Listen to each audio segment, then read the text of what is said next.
तर द्या जुगारून या उपऱ्यांचं, आणि भ्रष्ट उपऱ्यांचं हे जोखडे ते जुगारून द्या, आणि या मर्दासारखे बाहेर या. तुमची किती इंचाची छाती आहे ना ती तुमच्या नेत्याला दाखवा. मर्द कशाला म्हणतात, पण भ्रष्टाचाराच्या बातम्या येऊ द्यायच्या नाहीत. मग हिंदी सक्तीची बसा बोंबलत तुम्ही, हिंदी सक्तीची होऊ देणार नाही, आम्ही होऊ देणार नाही, ते ठरवलेलंच आहे. पण त्याच्यामध्ये झगडत ठेवायचं, बटेंगे तो कटेंगे. मग त्याच्यामध्ये पुन्हा मराठा मराठेतर हे भांडण लावून ठेवायचं. हिंदू मुस्लिम आहेच, तो एक बेडूक ओरडतोच आहे त्याच्यामध्ये, त्याला काम तेवढंच दिलेलं आहे. अरे तुझी उंची केवढी, आवाज कसा,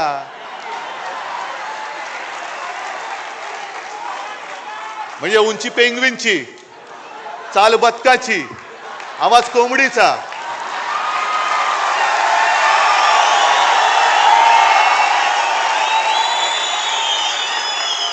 डोळे कोणासारखे माहिती नाहीत.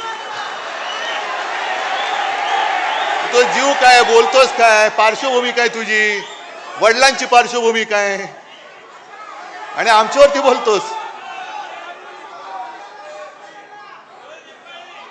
मी कोणावरती बोलतोयस? नाही, त्यांना कळू दे पहिलं नक्की. एक कोणतरी बाप ठरवा, याच भाषेत मी त्यांच्याशी बोलतोय. एक कोणतरी ठरवा. जसं आम्ही 59 वर्षाची शिवसेना झाली तरी सुद्धा आमचा नेता एकच आहे, भगवा एकच आहे, दैवत एकच आहे, विचार एकच आहे. आणि शिवसेना प्रमुखाने शिवसेनेची स्थापना केली ती महाराष्ट्राच्या मराठी माणसावरती होणाऱ्या अन्यायाचा मुकाबला करण्यासाठी केली आणि हिंदुत्वाच्या रक्षणासाठी केली. शेटजींची पालखी वाहण्यासाठी नाही केली, शेटजींचे बूट चाटण्यासाठी शिवसेनेची स्थापना नाही केली. हे त्या मिंद्याला पहिले जाऊन सांगा.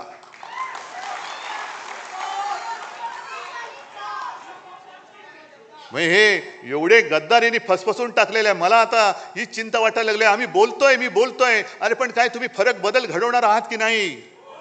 महाराष्ट्र म्हणून काय उभे राहणार आहात की नाही? प्रश्न कोणाला, मुख्यमंत्र्यांना किंवा भाजपला विचारणार आहात की नाही?